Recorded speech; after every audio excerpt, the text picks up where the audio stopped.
Assalamualaikum warahmatullahi wabarakatuh.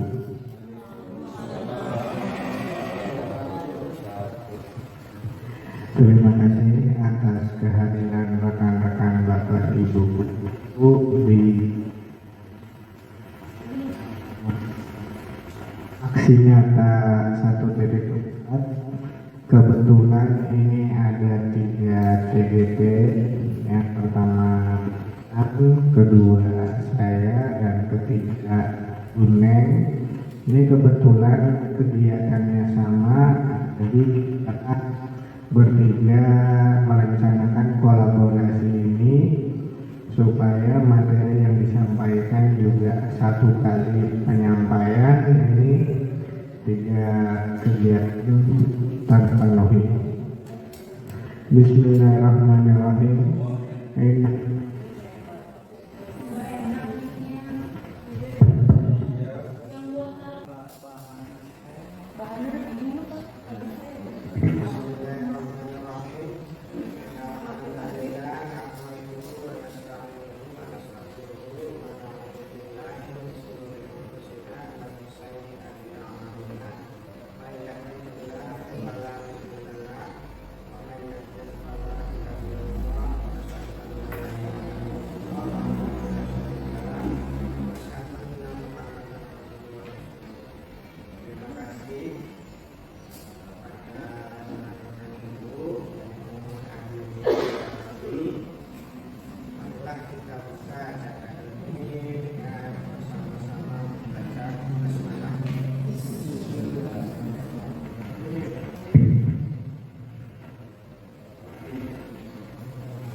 Acara kali ini itu dari kami dari CPT yang melaksanakan destinasi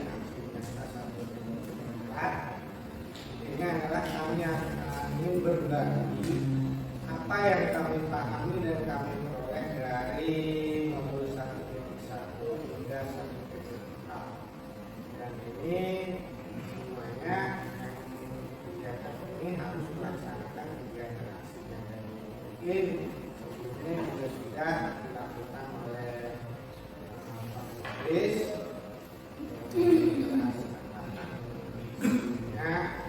Dan sekarang ini harus dilakukan juga di angkatan 9. Oke, untuk selanjutnya destinasi awal akan disampaikan oleh pada beliau kami.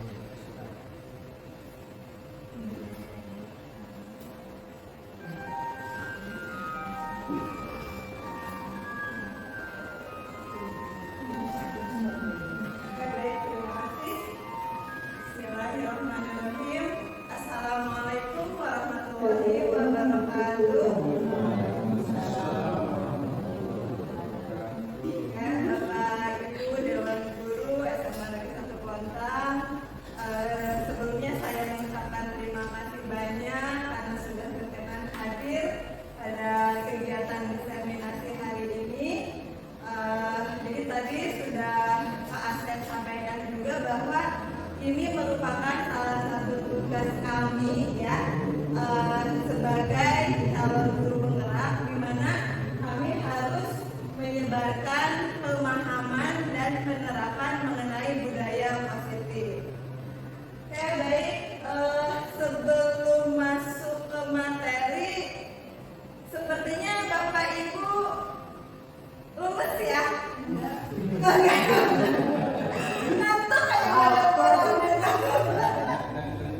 Ngantuk suasananya siang ya, jadi kayaknya nggak begitu semangat. Nah, di sini oke,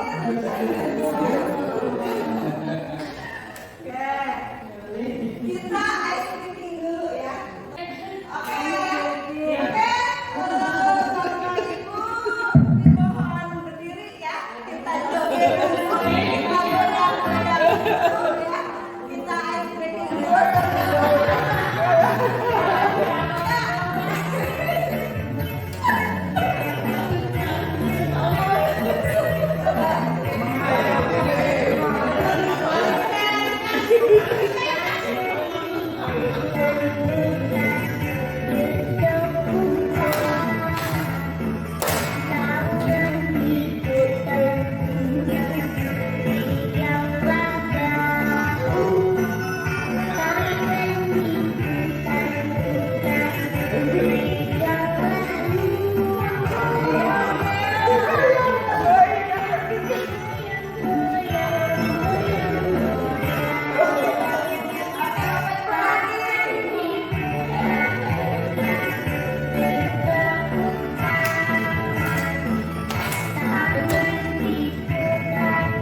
Terima kasih.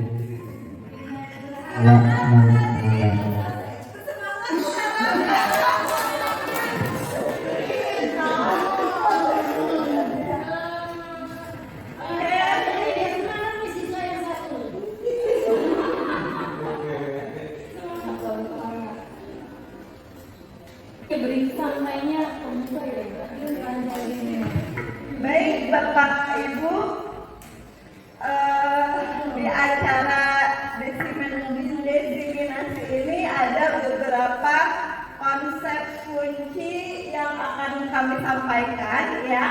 Di antaranya di sini ada perubahan paradigma belajar, kemudian disiplin positif dan nilai-nilai kebajikan, ada juga motivasi perilaku manusia, kemudian kebutuhan dasar manusia, posisi kontrol guru, keyakinan kelas, dan juga segitiga restitusi.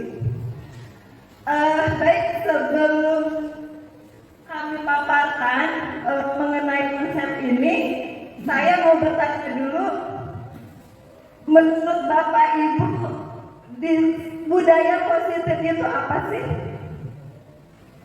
Barangkali ada yang mau berpendapat, budaya positif itu kira-kira apa ya? Budaya positif. Oke, baik, Bu Lutfah mau mencoba, silakan. Budaya adalah kebiasaan yang sering dilakukan, sedangkan positif ya yang bernilai plus. Maka kalau budaya positif adalah kebiasaan yang harus dilakukan oleh seorang guru yang bernilai positif atau mempunyai nilai tambah. Oke, baik. Tangan untuk ya, terima kasih Bu Lutfah. Betul sekali ya. Jadi budaya positif itu adalah kebiasaan harus kita terapkan dan itu bersifat positif ya. Nah, di sini budaya positif itu yang pertama dimulai dari perubahan paradigma belajar. Ternyata belajar itu ada perubahannya ya. Misalnya seperti apa?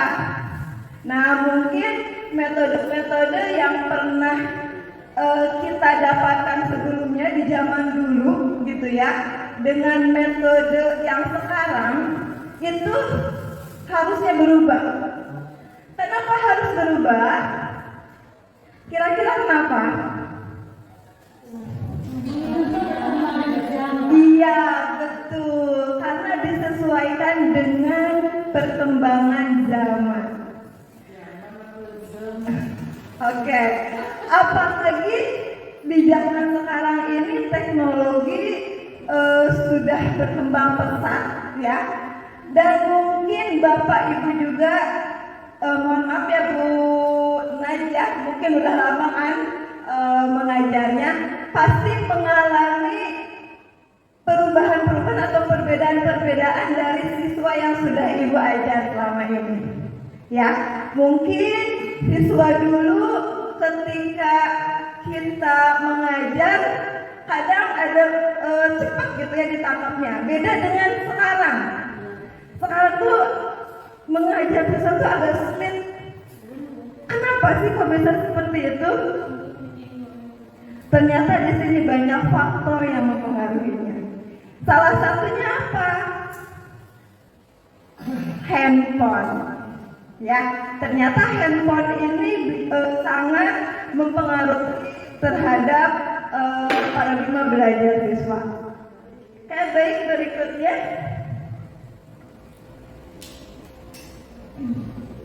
Nah, di sini ada tujuan pendidikan menurut Bapak Ki Hajar Dewantara.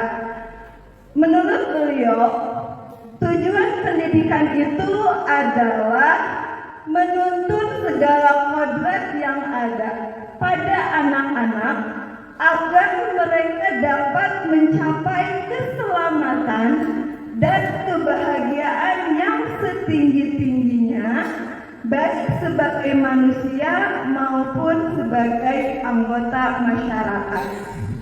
Artinya apa, Ibu? Di sini tujuan pendidikan itu adalah kita mampu menuntun semua kodrat yang ada pada anak, ya, baik itu kodrat alam maupun kodrat zaman, ya. Kodrat alam itu seperti apa? Misalnya di sini di Bontang itu kan kita alamnya dekat dengan pantai, ya. Nah, pasti berbeda cara mengajar kita dengan siswa yang berada di daerah pegunungan. Itu kodrat alam. Nah, ada pun kodrat zaman itu tadi.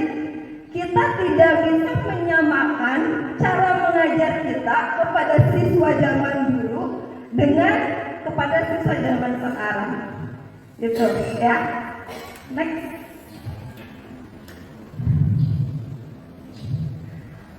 Oke, sebelum saya sampaikan mengenai perubahan paradigma belajar, saya mau bertanya dulu, Bapak Ibu pernah mendengar istilah pembelajaran berpusat kepada guru dan pembelajaran berpusat kepada murid? Kira-kira apa sih perbedaannya? Oke, silakan Bu Emil mungkin mau mencoba berpendapat. Boleh. Oke, silakan.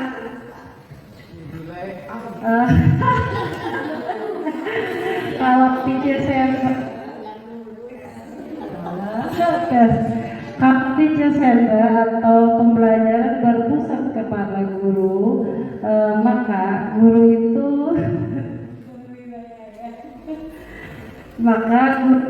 biasanya menitik beratkan kepada siswa untuk siswa memperhatikan kinerja guru atau perform guru secara semuanya ya.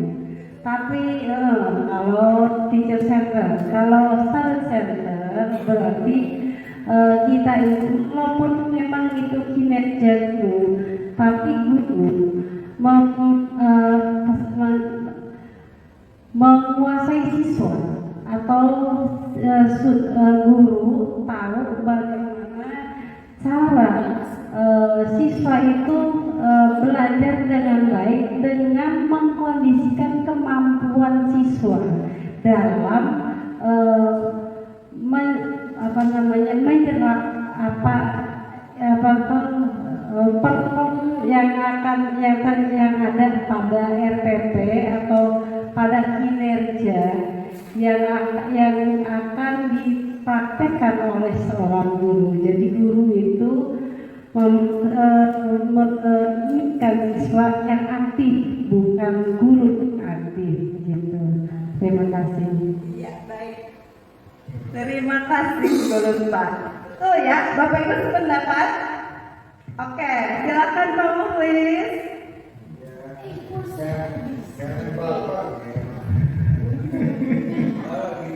Enggak, ini bersosialisasi beneran. Paradigma student center dengan teacher center, ya tentunya selama ini kan kita memahami bahwa guru itu guru sebagai subjek dalam sebuah institusi pendidikan, sedangkan murid dijadikan sebagai objek. Sehingga akhirnya segala sesuatu itu muncul atas inisiatif guru yang selama ini. Maka hal tersebut itu harus kita ubah, bahwa inisiatif kegiatan pendidikan di sekolah itu dimulai dari murid, sehingga akhirnya memposisikan murid sebagai objek dari sebuah institusi pendidikan. Itu dan kalau di sekolah, begitupun juga di kelas, ketika selama ini guru menjadi tokoh sentral dalam kegiatan di kelas, maka itu harus berubah paradigmanya, bahwa muridlah yang merupakan fokus sentral dari kegiatan di kelas. Itu yang mungkin yang bisa saya pahami. Baik, terima kasih Pak Mukhlis. Beri tepuk tangan dong untuk Pak Mukhlis. Oke, betul ya. Jadi intinya untuk pembelajaran yang berpusat kepada murid itu di mana murid sebagai subjek, bukan lagi sebagai objek. Maksudnya bagaimana? Maksudnya adalah ketika dalam proses pembelajaran kita harus melibatkan murid itu sendiri, karena guru hanya sebagai fasilitator, gitu ya. Nah, misalnya di sini perubahan paradigma belajar ini salah satunya adalah dengan menggunakan pembelajaran berdiferensiasi. Apa itu pembelajaran berdiferensiasi? Pembelajaran berdiferensiasi itu adalah pembelajaran yang dirancang oleh guru untuk memenuhi kebutuhan belajar murid. Karena kita tahu ya, di kelas kita atau bahkan di sekolah kita itu muridnya itu berbeda-beda. Baik itu dari latar belakangnya mungkin gitu ya. Kemudian dari kebutuhan belajarnya juga, misalnya dilihat dari gaya belajarnya, atau dilihat juga dari minatnya juga, itu pasti berbeda-beda. Nah, untuk itu diharapkan kita sebagai seorang guru harus bisa merubah cara pembelajaran kita. Ya, jadi yang tadinya misalnya kita hanya menggunakan metode ceramah saja. Nah, untuk siswa yang gaya belajarnya auditori mungkin gak apa-apa. Ya, karena dia suka mendengarkan penjelasan dari guru. Tapi bagi anak yang memiliki gaya belajar visual, misalnya perlu ada gambar-gambar atau perlu ada video, itu kadang membosankan. Gitu. Apalagi anak yang memiliki gaya belajar kinestetik yang harus bergerak. Pernahkah Bapak Ibu menemukan ketika kita menjelaskan materi ada anak yang nggak mau diem, ya. Nah, berarti itu anak tersebut kebutuhan belajarnya belum terpenuhi oleh kita, karena dia pengennya belajarnya itu secara kinestetik, misalnya dengan praktikum atau disuruh aktif untuk bergerak ke depan, misalnya gitu ya. Begitu juga untuk yang memiliki gaya belajar visual. Ya, mereka pasti kalau hanya mendengarkan ceramah saja, dia itu bosan, boring gitu. Kadang kan bahkan ada yang tidur gitu ya, karena saking bosannya gitu ya. Nah, nanti sebetulnya ini berhubungan juga dengan kebutuhan dasar manusia nanti ya. Oke, saya ulangi. Pembelajaran dengan para baru merupakan pembelajaran yang dirancang berdasarkan prinsip pembelajaran berdiferensiasi sehingga murid belajar sesuai kebutuhannya. Tadi ya, jadi setiap murid memiliki kebutuhan yang berbeda. Berdasarkan tahap perkembangan sesuai teori psikologi modern untuk mewujudkan profil pelajar Pancasila. Mungkin Bapak Ibu sering mendengar istilah profil pelajar Pancasila ya. Nah, profil pelajar Pancasila ini terdiri dari 6 dimensi. Dimensi apa saja? Yang pertama adalah beriman, bertakwa kepada Tuhan Yang Maha Esa dan berakhlak mulia. Jadi di sini tujuan dari pendidikan itu mengharapkan siswa-siswi kita atau murid-murid kita itu mampu mewujudkan profil pelajar Pancasila. Yang pertama adalah beriman dan bertakwa kepada Tuhan Yang Maha Esa serta berakhlak mulia. Nah, di sini akhlak mulia itu entah berakhlak tadi kalau kepada Tuhan berarti beribadah gitu ya. Kemudian berakhlak kepada dirinya sendiri, misalnya cara menghargai diri sendiri itu bagaimana. Kemudian mampu juga berakhlak kepada alam, cara menjaga lingkungan sekolah kita itu harus bagaimana gitu ya. Nah, di sini tujuan dari pendidikan itu mengharapkan siswa seperti itu ya.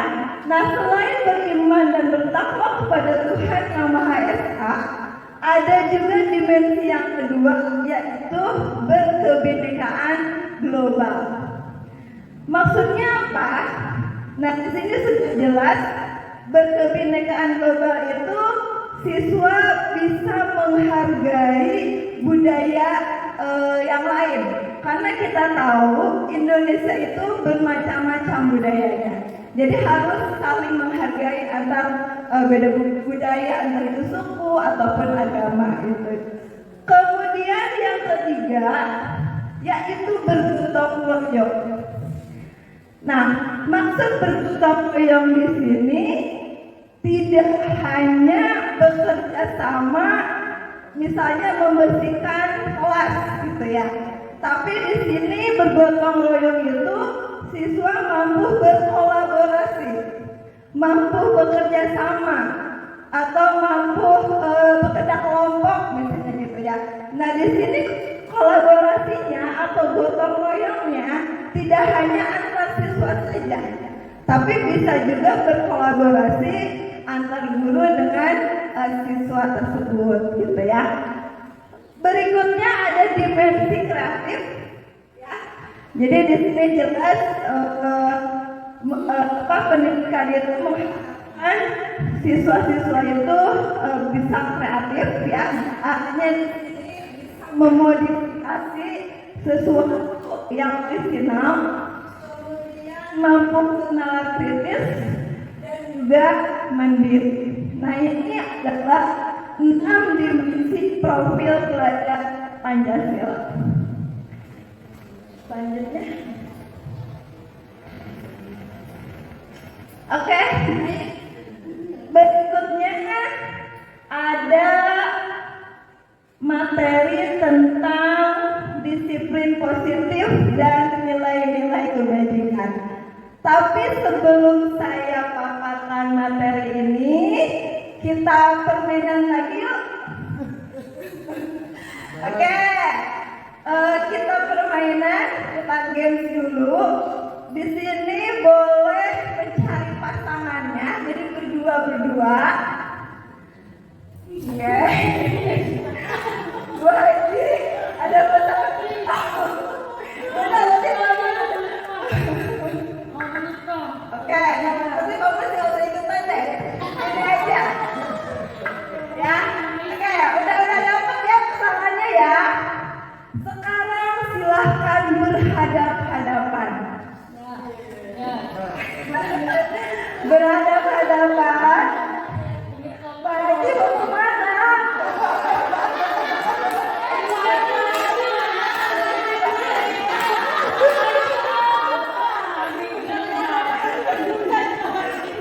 Oke, sudah ya, sudah dapat pasangan ya.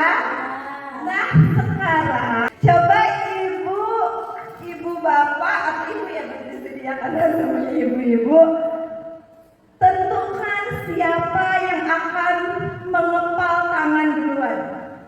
Jadi ini nama gamesnya itu, ya, gamesnya itu adalah dimana ibu itu harus bisa membuka kepalan tangan dari teman ibu. Misalnya Bu Haji dengan Bu Emil. Nah, siapa yang mau mengepal tangannya? Oke, berarti Bu Haji harus mampu membuka kepala tangan Bu Emil. Nah,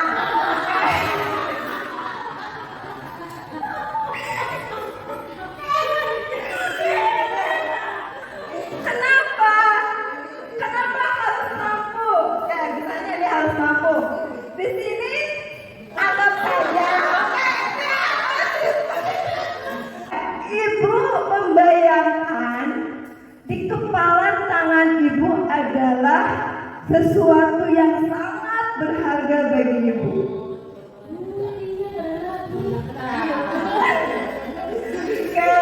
Kira-kira nih, Bu Aulia membayangkan apa yang ada di kepala tangan ibu?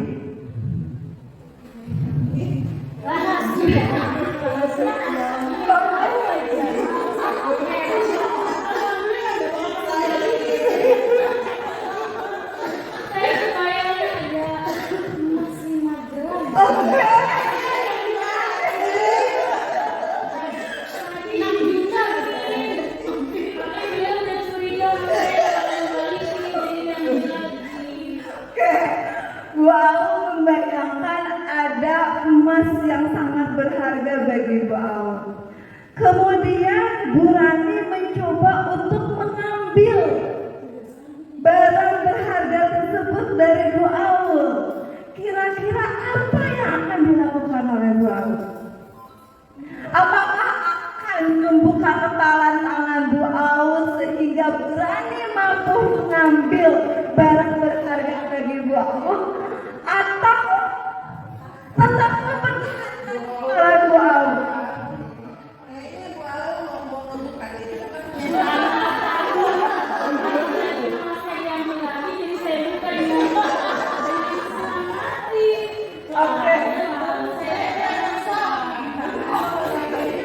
Oke, gimana Bu Emil? Jadi Bu Emil mampu mau mengeluarkan benda yang berharga bagi Bu Emil dengan catatan atau dengan syarat diajak shopping oleh Bu Emil.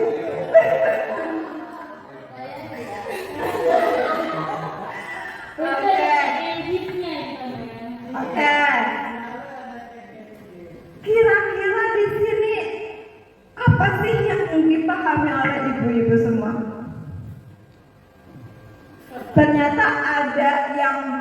tadi ada yang mencoba mempertahankan kepala tangannya supaya barang yang berharga itu tidak diambil oleh orang lain.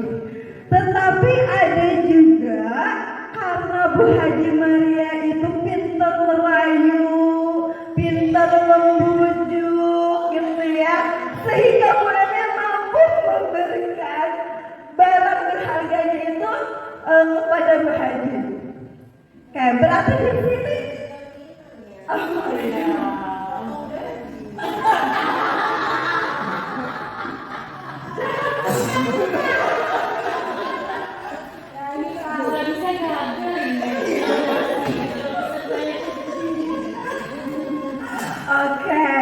berarti di sini kita bisa memahami ternyata ada seseorang yang bersikukuh untuk mempertahankan barang berharganya itu, tetapi ada juga yang goyah ya karena tadi ada bujukan tadi. Nah, ini berhubungan dengan teori kontrol Bapak Ibu. Nah, teori kontrol itu apa? Nah, di sini selama ini ada miskonsepsi antara teori kontrol. Oke, maksudnya gimana ya? Di sini Bu Au mulai mengerutkan dahinya. Oke, yang pertama di sini menurut William Glasser ya, miskonsepsi yang pertama yaitu ilusi guru mengontrol murid.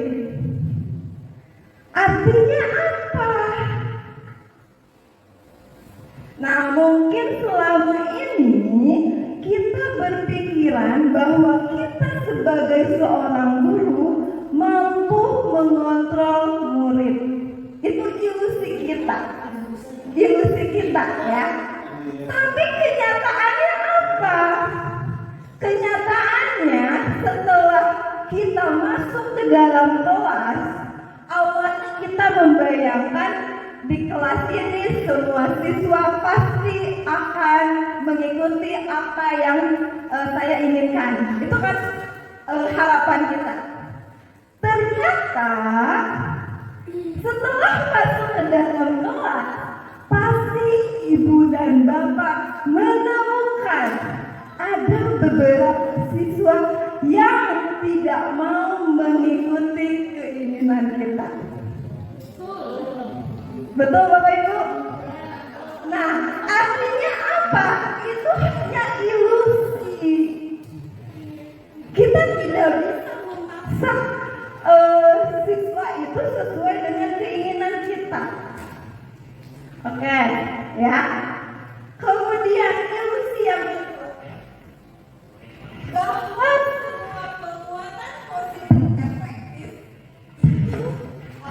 bahwa penguatan positif efektif dan bermanfaat. Maksud di sini penguatan positif itu apa? Misal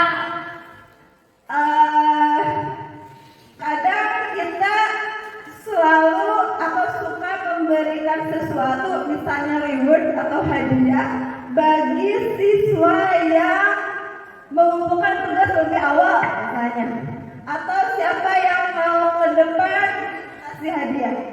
Ternyata itu justru kurang tepat.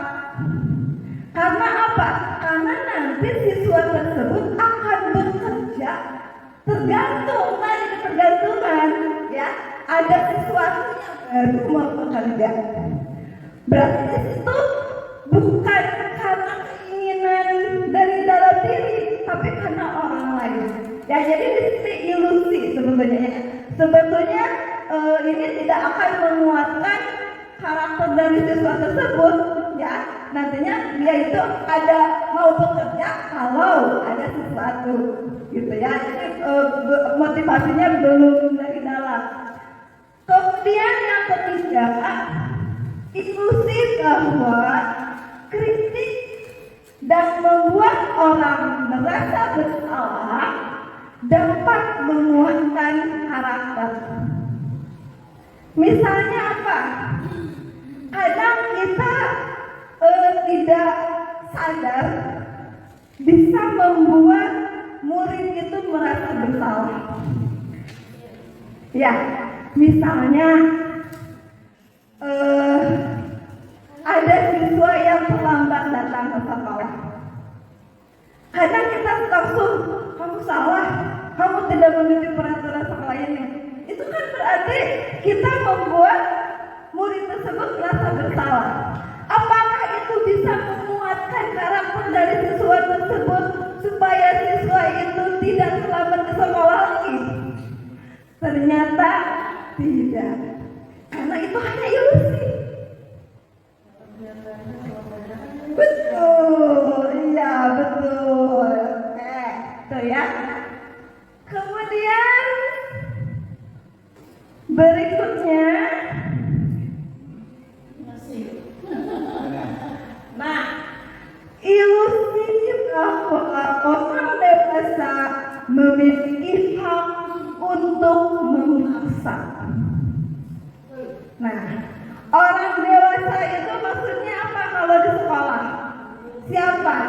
Kita sebagai guru berilusi bahwa kita berhak untuk memaksa murid. Padahal sebetulnya ini kurang benar gitu ya. Nah, bisa Bapak Ibu perhatikan di sebelahnya ada tabel. Di sini ada perubahan paradigma stimulus respon ke pendekatan teori kontrol. Nah, di kolom pertama itu ada stimulus respon, kemudian di kolom kedua ada teori kontrol. Stimulus respon yang pertama, realitas atau kebutuhan kita sama. Padahal sebetulnya realitas atau kebutuhan kita itu berbeda. Ya, misalnya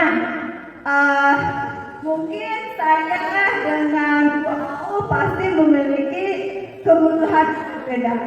Begitu juga dengan murid. Setiap murid pasti memiliki kebutuhan yang berbeda. Contoh, oke, baik Bapak Ibu, kita dengar azan dulu ya. Baik Bapak Ibu, kita lanjut.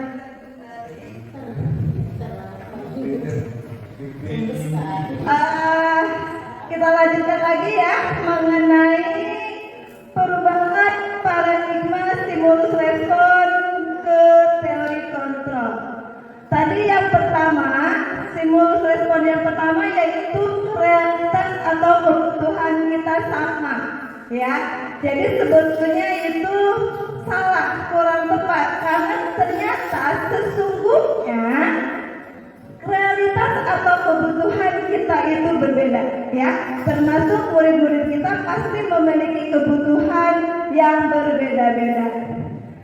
Kemudian yang kedua, semua orang melihat hal yang sama, ya. Sedangkan menurut teori kontrol, setiap orang itu memiliki gambaran yang berbeda. Kemudian yang ketiga, kita mencoba mengubah orang agar berpandangan sama dengan kita. Tetapi ternyata menurut teori kontrol ini, kita harusnya berusaha memahami pandangan orang lain tentang dunia atau tadi tentang kebutuhan dari orang tersebut. Contoh kasus kemarin di sekolah kita ada beberapa siswa yang di jam pelajaran itu keluar melalui memanjat pagar. Nah, sebetulnya di situ memang ya tidak sesuai dengan tata tertib sekolah kita. Tetapi kita tidak bisa memaksakan anak tersebut atau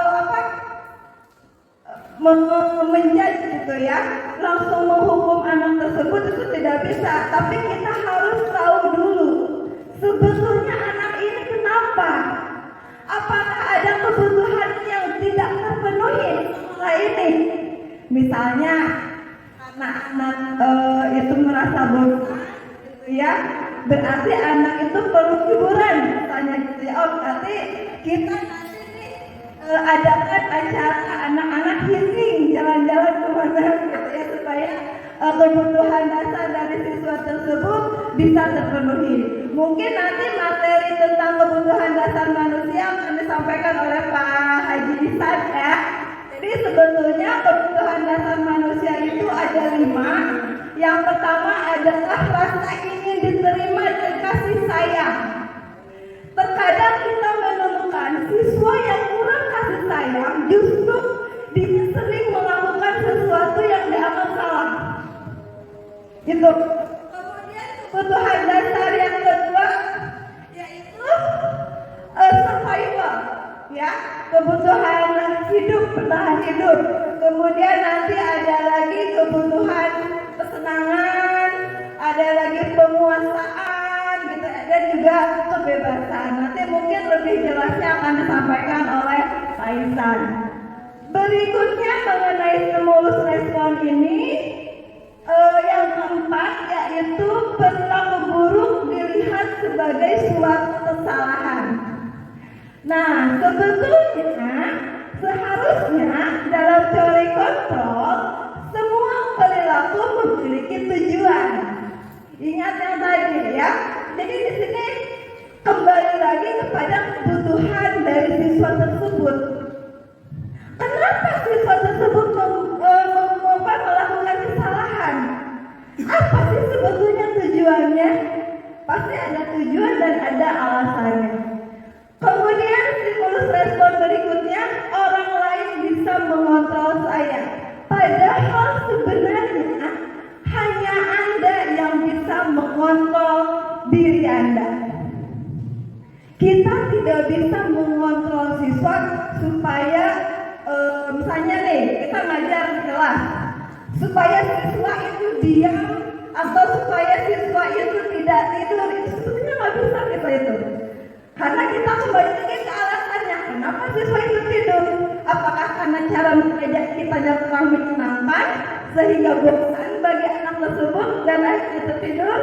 Atau karena memang semalaman dia begadang menjaga orang tuanya yang sakit? Nah pasti banyak hal lain, pasti banyak alasannya gitu ya.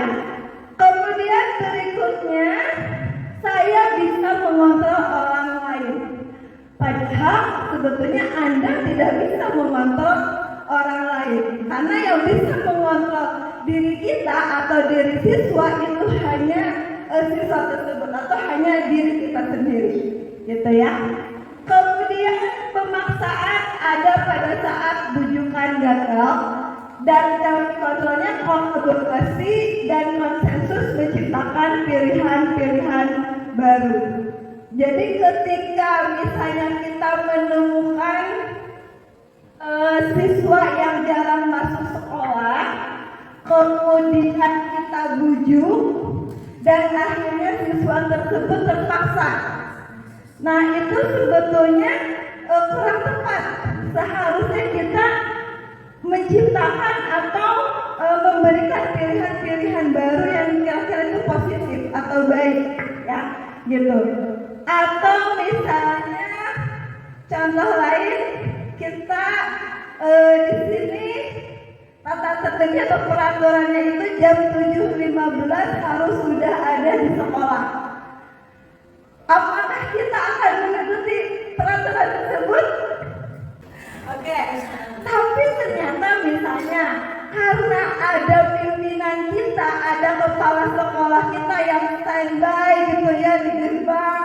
Jadi kalau misalnya kita kesiangan malu nih atau takut ditegur oleh kepala sekolah gitu ya.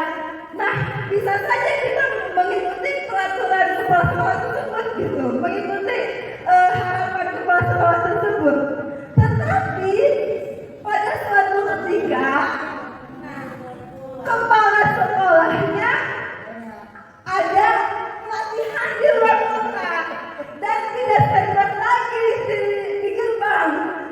sebagai apakah tetap datang tepat waktu atau bahkan nanti aja datangnya kasetnya juga nggak ada. Oke.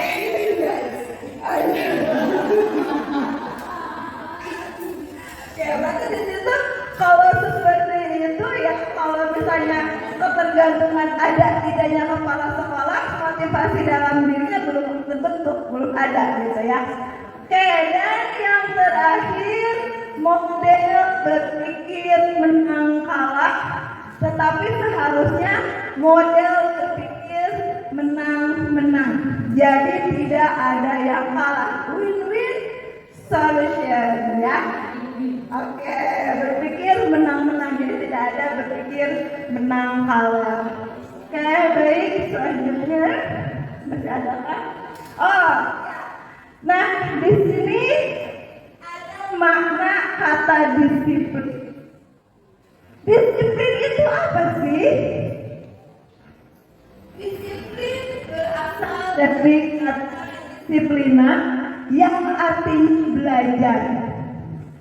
Ya, mungkin selama ini menurut Bapak dan Ibu, disiplin itu adalah mematuhi peraturan karena takut disanksi, karena takut hukuman.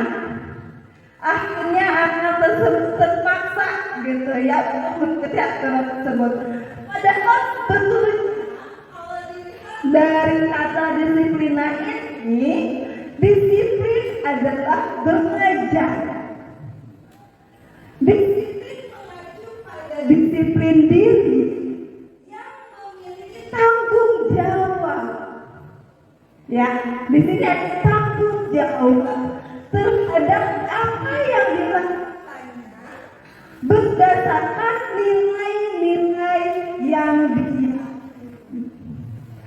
berarti disiplin ini bukan karena ada hal lain gitu ya, bisa tadi karena takut dihukum atau karena takut ditegur kepala sekolah gitu ya, sering berkembang gitu ya. Nah, itu tidak, tapi ini harus dimulai dari diri, dari motivasi intrinsik dulu gitu ya, berkaitan dengan tanggung jawab. Disiplin positif merupakan salah satu cara penerapan disiplin yang bertujuan untuk menumbuhkan kesadaran serta memperdayakan murid tanpa timbal penghargaan. Nah, atau reward, ancaman atau hukuman.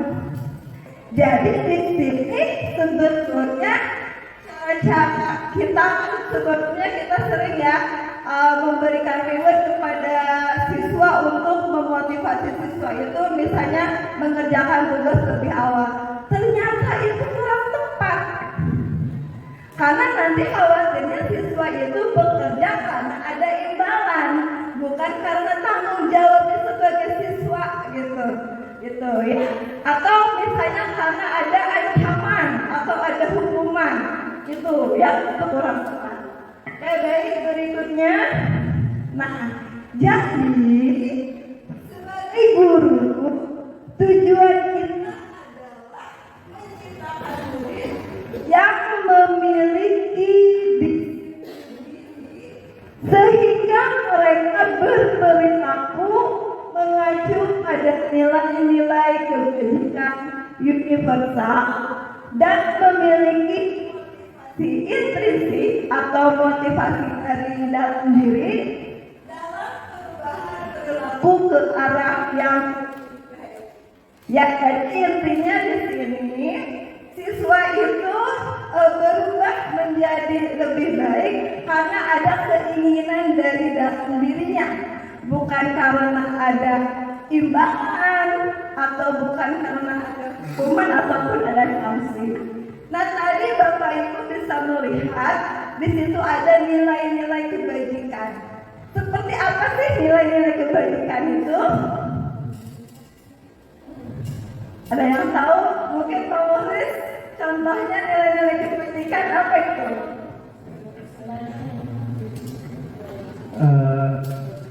Kalau saya yang namanya nilai kebajikan itu adalah apa ya, persepsi tentang satu hal yang diyakini bersama itu memiliki apa, nilai yang positif, yang baik, yang benar, yang diyakini sebagai kebenaran secara universal. Jadi persepsi, misalnya bahwa salah satunya contohnya adalah kerjasama. Kerjasama itu merupakan nilai kebajikan karena menganggap bahwa dengan bekerja sama segala sesuatu mungkin bisa jadi lebih ringan, bisa jauh lebih cepat, misalnya dari sisi waktu. Maka setiap orang meyakini bahwa kerjasama itu adalah hal yang baik, hal yang benar. Jadi diyakini oleh banyak orang, maka disebut kebajikan secara universal. Itu mungkin. Baik, terima kasih Pak Mohon. Ya, betul ya. Boleh tangan untuk Pak Mohon. Ya, tadi sebetulnya di awal sudah disampaikan bahwa pendidikan ini salah satu tujuannya adalah ingin mewujudkan siswa itu memiliki karakter. Karakternya apa? Tadi ada profil pelajar Pancasila. Nah, itu juga salah satu kebajikan. Ya, nilai-nilai kebajikan di mana tadi ada bergotong royong, kemudian beriman, bertakwa kepada Tuhan Yang Maha Esa dan berakhlak mulia, gitu ya. Kemudian mandiri, kreatif, bernalar kritis, atau misalnya saling menghargai. Nah, mungkin nilai-nilai kebajikan ini nanti akan disampaikan dengan secara lengkap oleh Pak Asep ya. Nanti di materi tentang keyakinan kelas. Karena nanti di keyakinan kelas itu siswa diminta atau diharapkan mampu mengungkapkan nilai-nilai kebajikan yang diyakininya. Oke, berikutnya masih ada Pak.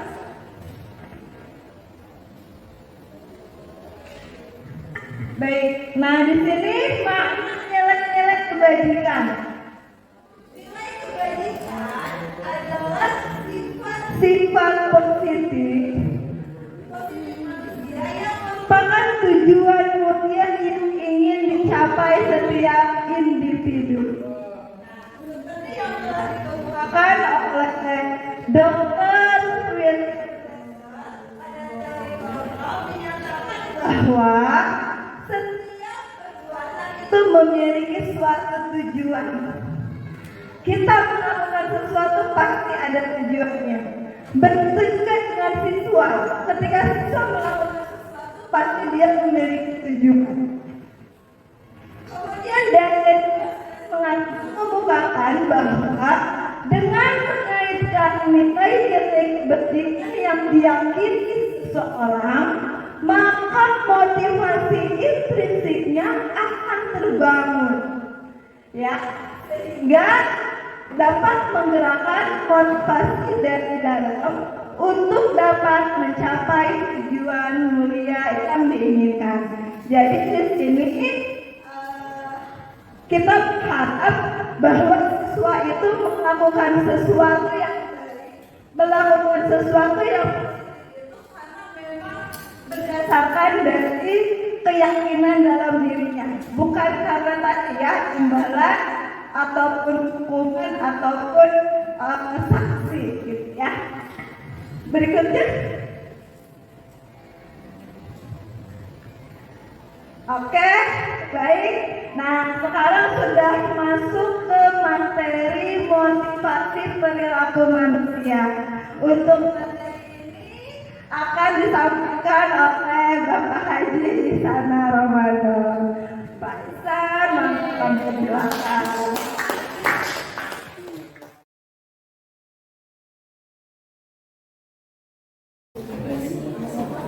Assalamualaikum warahmatullahi wabarakatuh.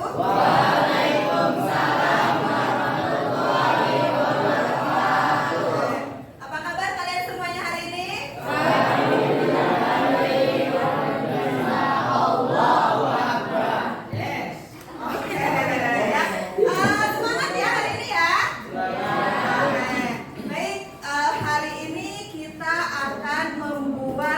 keyakinan kelas.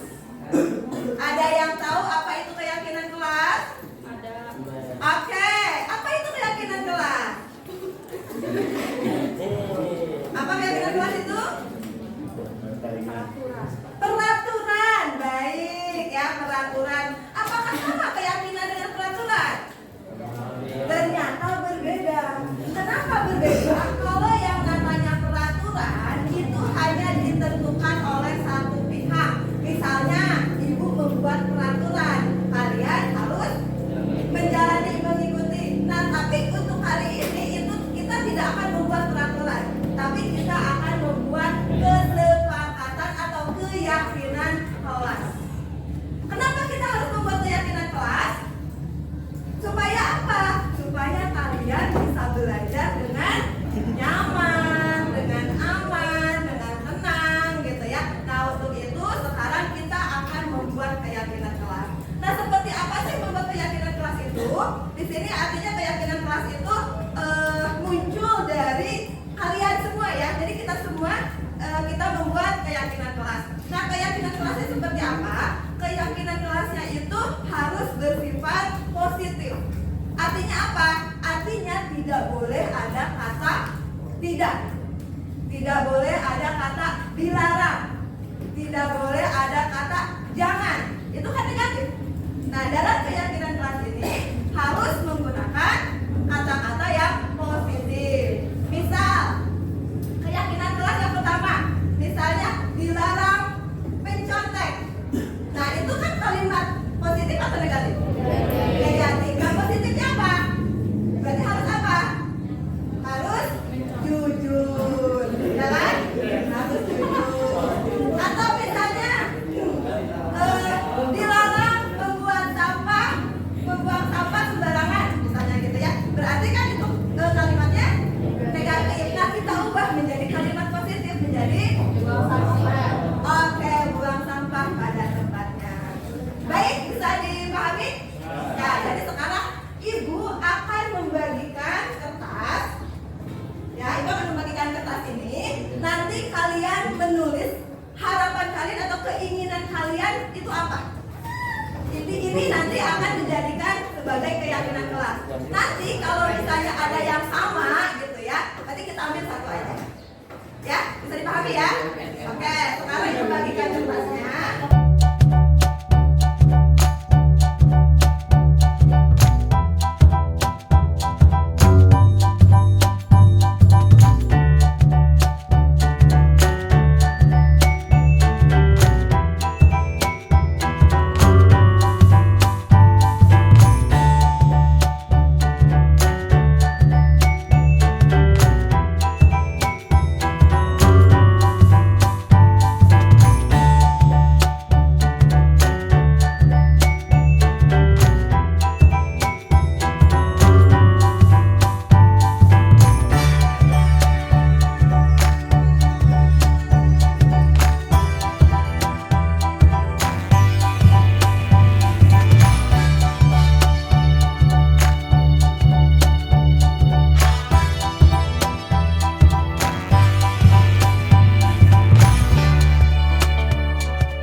Oke, sekarang ibu bacakan.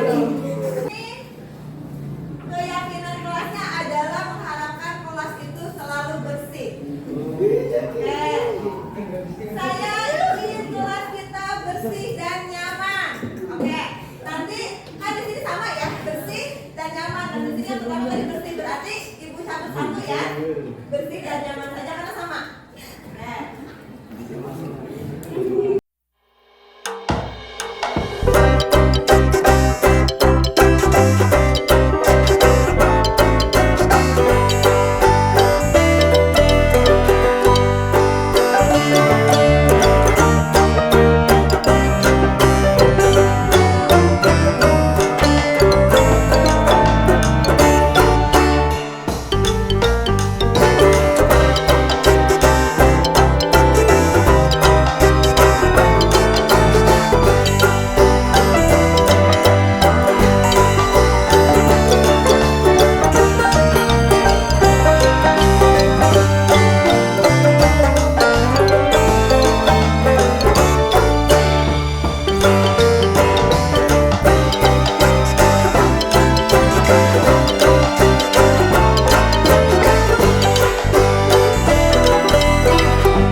Kita yakini kelas ini harus kompak. Yang kedua, aman dan tenang saat di dalam kelas, harus aman. Sebetulnya kalau aman berarti masuk ke tertib ya? Iya. Oke. Berarti harus tertib ya di dalam kelas, baik itu ada guru ataupun tidak ada guru, harus tertib, tidak boleh berisik ya. Menjaga kebersihan berarti kelas kita harus dijaga kebersihannya. Kalau membuang sampah pada tempatnya, bukan disimpan di kolong meja. Ya, oke. Bertanggung jawab. Nah, sekarang belajarlah bertanggung jawab. Ya, harus disiplin. Disiplin itu artinya apa? Disiplin itu tadi datang tepat waktu, mengerjakan tugas juga tepat waktu, tidak ditunda-tunda. Ya, oke. Harus percaya diri. Sepakat? Harus bersikap jujur. Sepakat? Nah, berarti ketika ulangan tidak boleh? Ya, saling menghargai dan menyayangi. Bisa ya, saling menghargai dan menyayangi ya. Jadi kita harus menghargai teman. Karena kan sama saja ya, ketika kita menghargai orang lain itu sama artinya dengan menghargai diri sendiri. Ya. Gimana mengenai kesepakatan kita? Ada 1, 2, 3, 4, 5, 6, 7, 8, 9, 10, 11. Bisa disepakati? Ayo pertanyaan sekali lagi.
warahmatullahi wabarakatuh.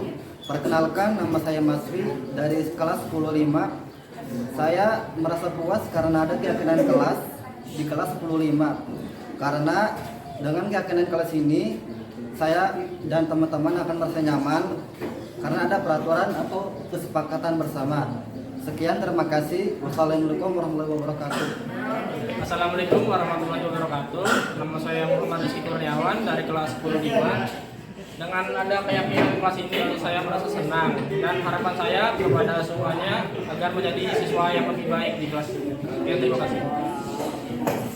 Assalamualaikum warahmatullahi wabarakatuh. Perkenalkan, nama saya Asanisa dari kelas 105.